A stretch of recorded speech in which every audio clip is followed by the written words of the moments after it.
ॐ श्री परमात्मने नमः। अथ षष्ठोऽध्यायः। श्रीभगवानुवाच अनाश्रितः कर्मफलं कार्यं कर्म करोति यः स सन्न्यासी च योगी च न निरग्निर्नाचाक्रियः। यं सन्न्यासमिति प्राहुर्योगं तं विद्धि पाण्डव। न ह्यसन्न्यस्तसङ्कल्पो योगी भवति कश्चन। आरुरुक्षोर्मुनेर्योगं कर्मकारणमुच्यते। योगारूढस्य तस्यैव शमः कारणमुच्यते। यदा हीनेन्द्रियार्थेषु न कर्मस्वनुषज्यते सर्वसङ्कल्पसन्न्यासी योगारूढस्तदोच्यते। उद्धरेदात्मनात्मानं नात्मानमवसादयेत्।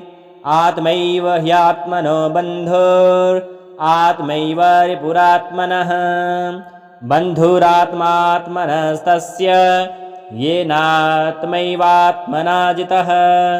अनात्मनस्तु शत्रुत्वे वर्तेतात्वैव शत्रुवत्। जितात्मनः प्रशान्तस्य परमात्मा समाहितः। शीतोष्णसुखदुःखेषु तथा मानापमानयोः।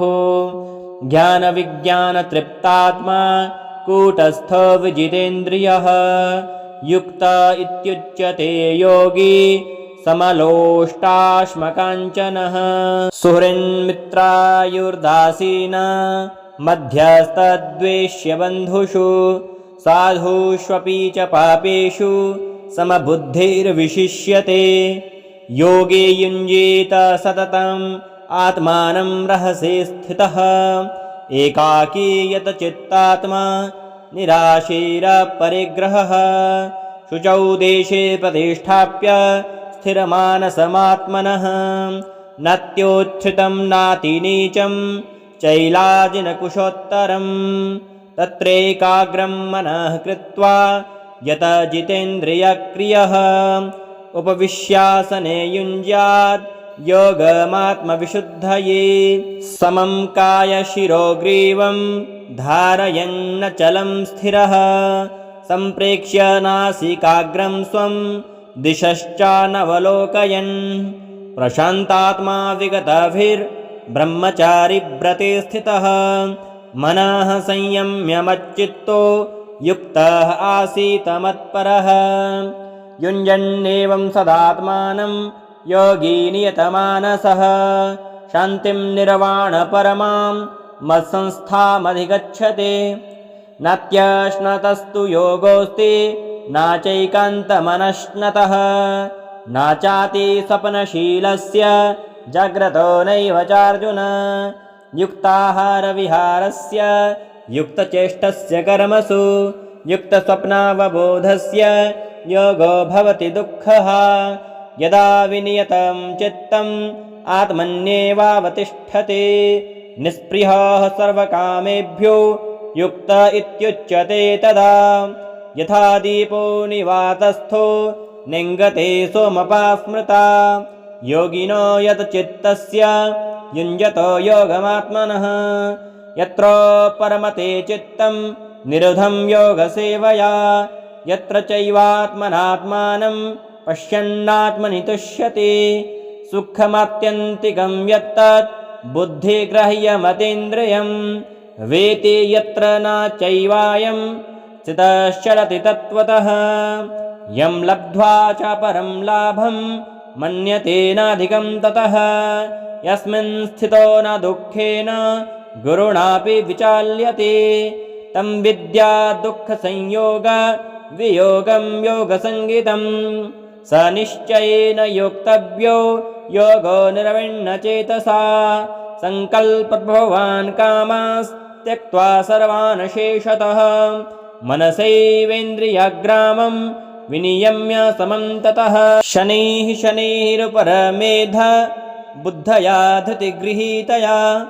आत्मसंस्थं मनः कृत्वा न किञ्चिदपि चिन्तयेत्। यतो यतो निश्चरति मनश्चञ्चलमस्थिरं ततस्ततो नियम्यैतद् आत्मन्येव वशः नयेत् प्रशान्तमनसं ह्येनं योगिनं सुखमुत्तमम् उपैति शान्तरजसं ब्रह्मभूतमकल्मषम् युञ्जन्नेवं सदात्मानं योगी विगतकल्मषः सुखेन ब्रह्मसंस्पर्शम् अत्यन्तं सुखमश्नुते सर्वभूतस्थमात्मानं सर्वभूतानि चात्मनि इक्षते योगयुक्तात्मा सर्वत्र समदर्शनः यो मां पश्यति सर्वत्र सर्वं च मयि पश्यति तस्याहं न प्रणश्यामि स च मे न प्रणश्यति सर्वभूतस्थितं यो मां भजन्त्येकत्वमास्थितः सर्वथा वर्तमानोऽपि स योगी मयि वर्तते